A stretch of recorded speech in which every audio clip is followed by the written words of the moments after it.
Halo, kembali di seri belajar pemrograman web modul 2 bagian PHP.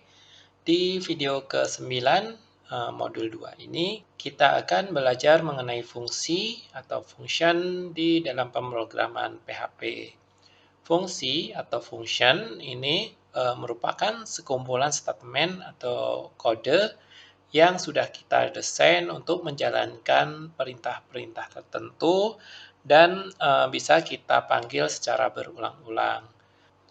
Tujuan utama dari membuat fungsi adalah tentunya untuk mengefisienkan waktu dalam pengkodean sebuah program.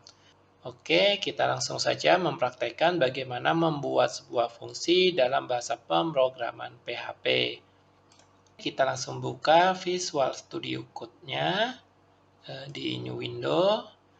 Kemudian kita pilih yang Open Folder. Kita cari di folder sum ya, folder sum, htdocs, kemudian latihan PHP. Oke, kita buat file baru saja, fungsi.php gitu ya. Kita buat struktur HTML-nya terlebih dahulu. Oke, kemudian HTML, head, title, fungsi dalam PHP itu ya. Kemudian di bodinya kita buat tag PHP. Oke, sudah siap struktur dasar dari HTML dan PHP-nya. Misalnya kita ingin membuat sebuah program di mana ada prosedur atau statement yang nantinya akan kita gunakan secara berulang. Saya contohkan, misalnya kita buat tanggal gitu ya, tanggal, dolar, tanggal, kemudian kita gunakan date, years gitu ya, years, kemudian month, day gitu. Oke, nah kalau kita tampilkan ini tanggal gitu, nanti hasilnya akan seperti ini. Saya simpan, kemudian saya panggil browsernya, localhost, latihan PHP fungsi, fungsi.php. Nah hasilnya akan seperti ini. Oke, di sini yes, y-nya 1, m-nya 1, dan d-nya 1 gitu ya. Yes, month and day. Kita reload. Hasilnya 2021, kemudian 12, kemudian 18. Misalnya kita ingin mengubah format ini menjadi tanggal Indonesia 18 Desember 2021. Kita bisa menggunakan fungsi agar nanti fungsi tersebut kita bisa panggil secara berulang. Nah, di sini saya contohkan. Ini saya hapus function gitu ya. Function, kemudian nama fungsinya misalnya tanggal Indo underscore Indo. Kemudian di sini tanggal itu tgl. Oke.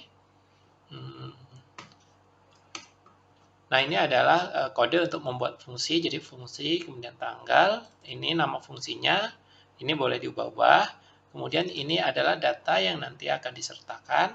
Kemudian kurung kurawal dan tutup kurung kurawal. Nah, di sini kan formatnya adalah tahun, kemudian bulan, kemudian hari gitu ya. Kita akan balik ini posisinya menjadi tanggal, bulan, dan tahun. Nah, di sini kita bisa menggunakan fungsi explode, misalnya dolar gitu ya, pecah tanggal gitu, tgl, kemudian explode,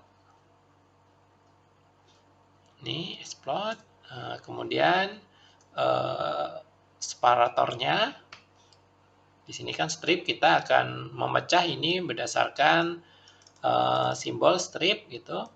Kemudian di sini koma, kemudian tanggal. Oke. Nah, hasilnya ini nanti akan berupa array array 0, kemudian 1 dan 2. Nah, di sini saya buat tahun gitu ya, dolar tahun. Dolar tahun kan di awal, berarti ini dolar pecah tanggal di sini 0.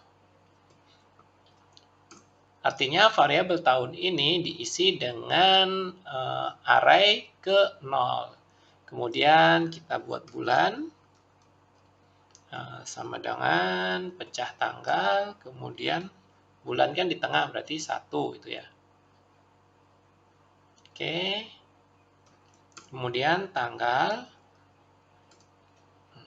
sama dengan pecah tanggal 2. Oke. Di sini saya return. Kita akan balik jadi tanggal, bulan, dan tahun. Berarti di sini tanggal, kemudian ini strip pemisahnya, titik lagi, kemudian bulan. Oke, titik, strip, kemudian dolar tahun gitu ya, tahun.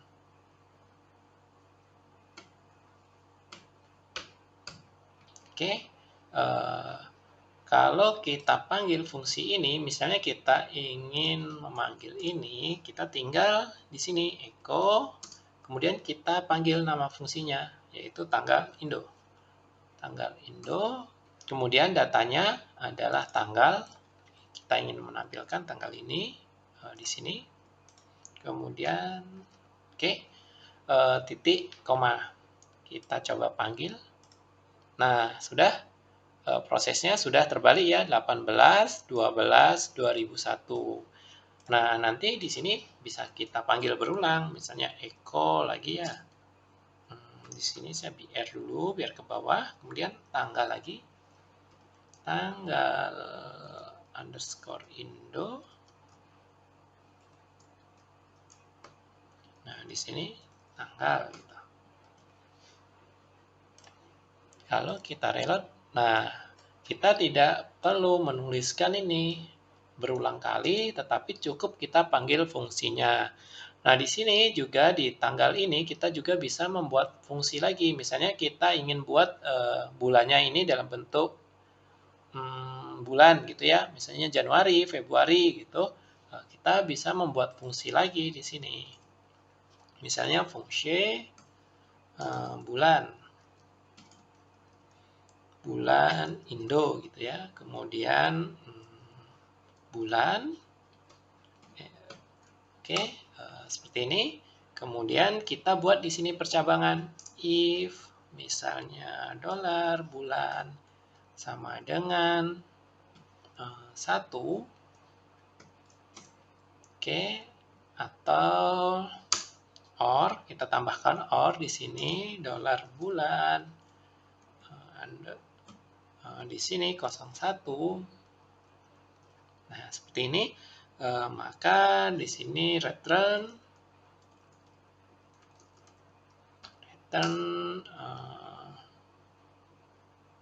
atau kita buat variabel dulu out gitu ya, out sama dengan Januari. Oke. Kemudian else if ini saya copy saja.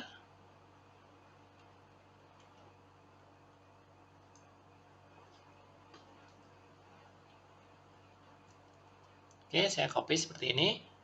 Kemudian di sini 2, di sini 02, Februari gitu ya. Kemudian ini saya copy, Ctrl C, saya pastikan di sini ya, saya ubah jadi 3, dan seterusnya sampai 12. Oke, di sini 4, 5, 6, 7, 8, 9, oke, 10, 11, dan 12. Sini 4, 5, 6, 7, 8, 9. Oke, ini tidak perlu.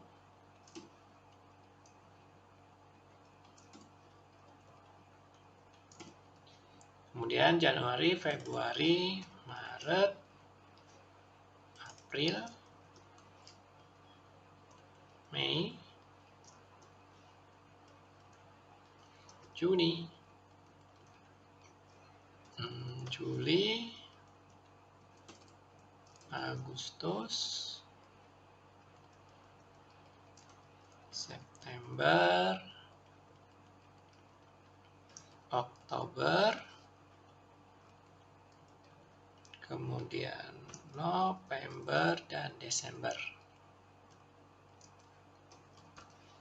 Kemudian di terakhir kita return out.